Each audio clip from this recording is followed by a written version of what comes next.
Insan-insan mulia Pama. Bismillah. Assalamualaikum warahmatullahi wabarakatuh. Alhamdulillah wassalatu wassalamu ala Rasulillah. Ikhwanil karam, a'azzanikum jami'an. Dalam agama Islam kita diperhatikan tentang kebersihan. Entah itu kebersihan tempat ataupun kebersihan badan. Dan bukti nyatanya adalah berkaitan tentang syariat mandi dan kita berwudu. Minimal kita akan berwudu dalam sehari itu berapa kali? 5 kali, kecuali yang minta kortingan. Ya, kalau yang sholatnya mungkin 2 kali dalam sehari, maka 2 kali. Akan tapi asalnya harusnya adalah minimal 5 kali. Di dalam syariat wudu ini ternyata bukan hanya di dalam sholat saja kita dianjurkan untuk berwudu. Akan tapi di banyak hal juga kita dianjurkan atau disunahkan untuk berwudu. Di antaranya adalah ketika kita berzikir. Ketika kita berzikir, zikir ini cakupannya luas, entah itu zikir yang mutlak, subhanallah, alhamdulillah dan yang lainnya, ataupun membaca Al-Quran, itu juga termasuk dari zikir, ataupun kita membahas firman Allah Tabaraka wa Ta'ala, tafsir tentang ayat-ayat Al-Quran, maka ini juga termasuk dari zikir melihat Allah Tabaraka wa Ta'ala. Maka di sana kita juga dianjurkan untuk berzikir ataupun berwudu. Sebagaimana sebuah hadis yang diriwayatkan oleh Abu Dawud yang lainnya, di mana Rasulullah SAW suatu ketika beliau sedang berwudu. Kemudian ada seorang sahabat bernama Al-Muhajir, sahabat yang mulia bernama Al-Muhajir. Beliau mengucapkan salam kepada Rasulullah SAW. Maka kemudian Rasulullah SAW tidak memberikan jawaban.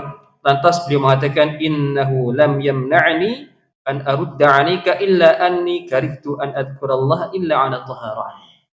Sesungguhnya tidak ada yang menghalangiku untuk mengucapkan atau membalas salammu kecuali karena aku tidak mau ketika berzikir kepada Allah Tabaraka wa Ta'ala kecuali dalam keadaan suci. Ya, termasuk dalam bentuk zikir adalah mengucapkan salam. Ya, salam adalah zikir. Maka Rasulullah SAW tidak mau menjawab zikirnya seorang sahabat yang mulia Al-Muhajir sebelum beliau selesai dari wudunya. Dan ini pun menjadi salah satu gambaran bagi kita. Ketika kita berwudu, kemudian ada yang mengucapkan salam, maka hendaknya kita teruskan wudu kita dahulu, baru setelah wudu kita jawab salamnya. Ini menjadi dalil umum tentang anjuran kita berwudu di saat berzikir. Terutama ketika kita membaca Al-Quran. Adapun membaca Al-Quran, ada dalil-dalil yang lain yang mengkhususkan tentang hal tersebut. Di antaranya adalah firman Allah Tabaraka wa Ta'ala, la yamassuhu illal mutahharun. Al-Quran itu tidak boleh disentuh kecuali oleh orang-orang yang suci. Suci atau disucikan? Mutahhar itu suci atau disucikan? Ya. Kalau suci harusnya mutahhirin, bukan mutahhar. Ya, makanya kemudian menjadi persilangan atau perbedaan di kalangan para ulama. Siapa yang disebut mutahhar di sini? Apakah manusia atau malaikat? Sehingga ada di kalangan para ulama yang menyebutkan orang mau menyentuh Al-Quran nggak perlu wudu. Karena yang dimaksud mutahhar itu yang disucikan, berarti konteksnya adalah malaikat, bukan manusianya. Tapi jumhur ulama, mayoritas ulama mengatakan mutahharun ini adalah orang-orang yang mau menyentuh ataupun membaca Al-Quran. Adapun ketika membaca Al-Quran, maka tetap ditekankan. Kita ditekankan untuk dalam keadaan suci. Adapun zikir-zikir yang lain, maka sifatnya adalah anjuran. Sebagaimana datang dari hadis yang lain. Dari ibunda kita Aisyah radhiyallahu anha tentang Rasulullah SAW berzikir pada setiap waktu. Beliau menceritakan, kana Nabi SAW yadhkurullaha ala kulli ahyan. Istri beliau, yaitu Aisyah radhiyallahu anha, menceritakan tentang suaminya. Dahulu suamiku, yaitu Rasulullah SAW, seringnya kalau berzikir itu di setiap waktu. Dan tidak mungkin setiap waktu dalam keadaan suci. Pasti akan ada keadaan tidak sucinya. Batal. Ya, batal dari wudu. Tapi tadi kita sampaikan, sifatnya adalah anjuran. Ya, ketika kita mau berzikir, hendaknya dalam keadaan telah berwudu. Kemudian yang kedua, 'indan naum, kalau mau tidur. Ya, ketika kita mau tidur, anjurannya, wejangannya adalah kita berwudu terlebih dahulu dengan hal-hal yang telah disyariatkan yang lain, doanya, kemudian kita membersihkan dipan kita sebelum tidur dan yang lainnya. Namun konsentrasi kita, fokus kita adalah tentang wudunya, di mana sahabat yang mulia Al-Bara' bin Azib, dia pernah bercerita, qala Nabi sallallahu alaihi wasallam, "Idza ataita madja'aka fatawadda' wudu'aka lis-shalah." Ketika engkau mau tidur, ya, berada di kasur, maka hendaknya engkau berwudu terlebih dahulu, seperti halnya wudu ketika mau sholat. Jadi wudu tidak ada bedanya antara wudu mau tidur dengan wudu mau sholat. Bagaimana tata cara wudu? Sebelumnya apa yang harus kita lakukan? Berniat. Terus mencuci tangan sambil baca bismillah, sebagaimana Rasulullah SAW mengatakan, la wudu'a liman lam yadhkur ismallah. Tidak ada wudu bagi orang yang tidak menyebut nama Allah Subhanahu wa taala. Kemudian berkumur-kumur dan istinsyak. Dan kalau kita membahas tentang manakah lebih baik antara menyatukan kumur-kumur dengan menghirup air ke hidung, maka mayoritas ulama mengatakan terbaiknya adalah digabung. Hatta di kalangan mazhab Syafi'iyah. Ya, hatta di kalangan mazhab Syafi'iyah. Kalau antum membaca di literatur dari Syafi'iyah, dari kitab-kitab fikih Syafi'iyah, maka mereka akan mengatakan terbaiknya adalah menggabungkan. Mereka akan memaparkan ada 5 jenis.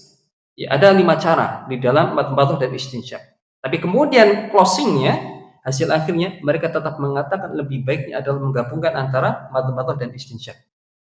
Setelah itu mencuci muka, terus mencuci kedua tangan, kanan dan kiri, terus mengusap rambut. Ya, mengusap rambut ketika kita berhadapan dengan kalangan mazhab Syafi'iyah pun akan mengatakan lebih afdalnya adalah semuanya. Ya, ketika mereka membahas tentang sedikit saja, itu hanyalah batasan sahnya. Tapi kalau kita mau cari tentang mana yang lebih utamanya, di kalangan Syafi'iyah pun akan mengatakan semuanya. Ya, semuanya diusap. Mereka hanya mengatakan sahnya. Orang dianggap sah berwudu ketika mengusap sebagian rambut saja. Meskipun 3 kali nggak masalah. Berdasarkan dengan ayat, "Wamsahu bi ru'usikum." Usaplah sebagian rambut kalian. 3 kali nggak masalah. Akan tapi ketika mereka membahas tentang mana yang lebih baiknya, mana yang lebih utamanya, maka mereka sepakat. Yang diusap adalah semuanya. Kemudian telinga dan kaki. Baik. Nah, ketika kemudian kita mau tidur dan wudu seperti halnya wudu mau sholat, tsumma taji'a 'ala syaqqikal ayman. Kemudian kita diperintahkan kalau tidur itu posisinya adalah lambung kanan di bagian bawah. Ya, lambung kanan di bagian bawah. Rasulullah SAW tidak mengenal ilmu kesehatan. Tapi di zaman ini kita mengenal, kita mengetahui apa manfaat kita tidur dengan lambung kanan. Karena kalau kita tidur dengan lambung kiri, maka nafas kita, pola nafas kita akan terganggu. Dan tidur kita tidak akan maksimal. Kemudian dia mengatakan doa atau mengucapkan doa, Allahumma aslamtu nafsi ilaik. Ya Allah, aku serahkan diriku kepadamu. Allahumma aslamtu ilaik. Maka Rasulullah SAW menjelaskan, wa idza mutta ala fitratin. Kalau engkau mati kelak, ya, kalau engkau tidak bangun lagi, maka engkau akan mati dalam keadaan fitrah, alias engkau mati dalam keadaan muslim. Kita berwudu, kemudian tidur miring kanan dan mengucapkan doa Allahumma aslamtu nafsi ilaik, maka kita akan mati dalam keadaan menjadi seorang muslim sejati. Ini yang kedua, anjuran untuk berwudu, yaitu ketika mau tidur. Yang ketiga, lil junub idza arada al-akla aw syurba aw nauma aw muawadat al-jima'. Ketika kita dalam keadaan junub, seorang dalam keadaan junub dan mau makan ataupun minum atau mengulang terhadap istrinya, maka ini juga diperintahkan atau dianjurkan untuk berwudu. Ya, seseorang yang dalam keadaan junub, entah itu karena mimpi ataupun karena berhubungan dengan istrinya, maka anjurannya adalah berwudu terlebih dahulu. Ya. Dan wudunya ini bukan lantas kemudian dia bisa sholat, tidak. Dia dalam keadaan junub kemudian wudu, tidak lantas wudunya ini bisa menjadikan dia sah untuk sholat, tidak. Akan tapi ini adalah anjuran. Ini sifatnya adalah anjuran. Kalau seorang ingin mau sholat, tentunya harus mandi besar terlebih dahulu. Dia harus menghilangkan hadas besarnya terlebih dahulu. Karena wudu hanya menghilangkan hadas kecil, bukan hadas besar. Sebagaimana Rasulullah SAW menjelaskan di dalam hadis yang diriwayatkan oleh Abu Sa'id Al-Khudri radhiyallahu anhu, Rasulullah SAW mengatakan, "Idza ata ahadukum ahlahu, thumma arada an ya'uda falyatawadda." Ketika seorang suami telah menyelesaikan dengan istrinya dan ingin mengulang, maka hendaknya dia harus berwudu terlebih dahulu. Inilah 3 hal yang kita dianjurkan untuk berwudu selain kita sholat, yaitu yang pertama ketika berzikir, yang kedua kalau mau tidur, yang ketiga setelah junub dan ingin makan, minum ataupun mengundang terhadap istrinya. Hadza miswab. Sedikit ini semoga bisa menjadi manfaat bagi kita semua. Kita tutup dengan kafaratul majelis. Subhanallah wa bihamdika, asyhadu an la ilaha illa anta, astaghfiruka wa atubu ilaik. Assalamualaikum warahmatullahi wabarakatuh.